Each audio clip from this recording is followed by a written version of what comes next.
মহানগৰী জয়ানগৰৰ পৰা Mrs India Mrs Asia 2023 মৌচুমী ডেকা অধিকাৰীৰ অধ্যক্ষতাত আৰু নিতুমণি বৰ্মনৰ সহযোগিতাত আত্মপ্ৰকাশ কৰিবলৈ সাজু হৈছে সপোন কেঞ্চাৰ এৱাৰনেছ এ স্কিল ডেভেলপমেণ্ট ফৰামে। নৰ্থ ইষ্ট বিশেষকৈ অসমৰ দৰিদ্ৰ অসহায় কেঞ্চাৰ ৰোগীসকলক নিয়মীয়া ডায়েট গ্ৰহণৰ সহায় কৰিব সপোনে। বনৌষধিৰে কেঞ্চাৰ প্ৰতিৰোধ কৰাৰ ক্ষেত্ৰত সমাজত সজাগতা সৃষ্টিৰ উদ্দেশ্যে কাম কৰিব সপোনে। অতি শীঘ্ৰেই সপোনে মুকলি কৰিব নিজৰ হেল্পলাইন নম্বৰ। ইতিমধ্যে সপোনে মহানগৰীৰ জয়ানগৰ লখৰা আৰু আমিনগাঁৱত স্থাপন কৰিবলৈ লৈছে কেঞ্চাৰ প্ৰতিৰোধী গছৰ বিপণী, য'ত কেঞ্চাৰ প্ৰতিৰোধী বিভিন্ন ধৰণৰ গছপুলি সুলভ মূল্যত সকলোৱে লাভ কৰিবলৈ সক্ষম হ'ব আৰু মাৰাত্মক কেঞ্চাৰৰ বিৰুদ্ধে প্ৰত্যেকেই যুঁজ দিয়াত সহায়ক হ'ব।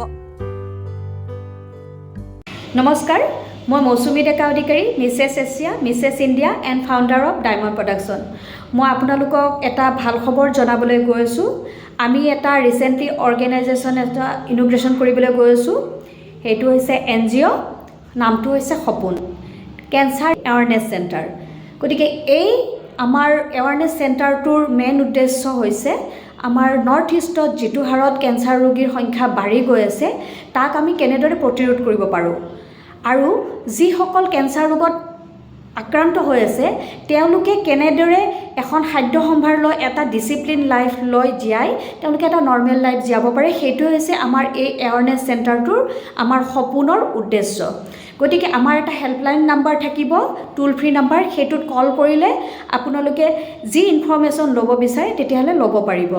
আমাৰ সপোন পৰিয়ালৰ উদ্দেশ্য হৈছে কেনেদৰে আমি আমাৰ নৰ্থ ইষ্টৰ যি হাৰত আমাৰ কেঞ্চাৰ ৰোগীৰ সংখ্যা বাঢ়ি গৈ আছে তাক আমি প্ৰতিৰোধ কৰিব পাৰোঁ, আৰু যিসকল আক্ৰান্ত হৈছে তেওঁলোকক এটা নৰ্মেল লাইফ প্ৰভাইড কৰিব পাৰোঁ।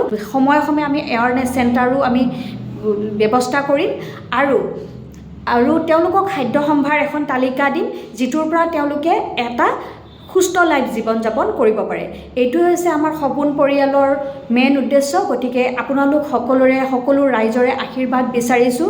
আমি যিটো উদ্দেশ্যৰে আগবাঢ়িছোঁ সেই উদ্দেশ্যত যাতে আমি সফলতা লাভ কৰিব পাৰোঁ, আৰু আমাৰ উদ্দেশ্যৰে সফলতা লাভ কৰি আমি আমাৰ নৰ্থ ইষ্টৰ যিটো হাৰত কেঞ্চাৰ ৰোগীৰ সংখ্যা বাঢ়ি গৈ আছে তাত কিছু পৰিমাণে হ'লেও আমি প্ৰতিৰোধ কৰিব পাৰোঁ।